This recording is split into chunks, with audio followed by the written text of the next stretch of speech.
નમસ્કાર મિત્રો, સુરેન્દ્રનગર મહાનગરપાલિકા. સુરેન્દ્રનગર એક એવું શહેર, ખૂબ ઇતિહાસ સાથે જોડાયેલું શહેર. આ ભોગાવો નદીના કિનારે વસેલું શહેર. આ સુરેન્દ્રનગર મહાનગરપાલિકાના સૌજન્યથી આ પિંજરા સાથે આ વૃક્ષો આ શહેરને હરિયાળું કરવા માટે વાવવામાં આવ્યા.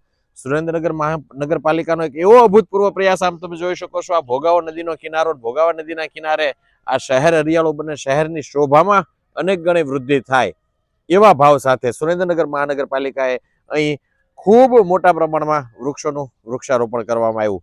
સદભાવના વૃદ્ધાશ્રમના માધ્યમથી એક એક વૃક્ષ પિંજરા સાથે વાવવામાં આવ્યું. તમે જોઈ શકો છો એ રીતે આ રિવરફ્રન્ટ ઉપર હજારો વૃક્ષો આ સુરેન્દ્રનગરની ધરતી હરિયાળી બને એના માટે સુરેન્દ્રનગર મહાનગરપાલિકાના સૌજન્યથી સદભાવના વૃદ્ધાશ્રમના માધ્યમથી સંપૂર્ણ ઉછેરની જવાબદારી સાથે આ વૃક્ષો વાવવામાં આવ્યા.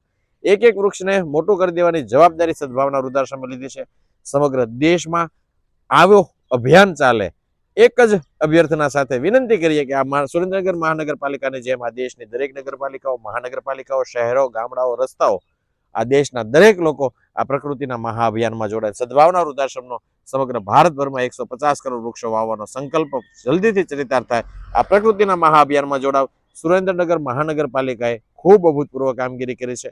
આપ પણ આ અભિયાનમાં જોડાવ એવી જ વિનંતી સાથે સદભાવના વૃદ્ધાશ્રમ, રાજકોટ.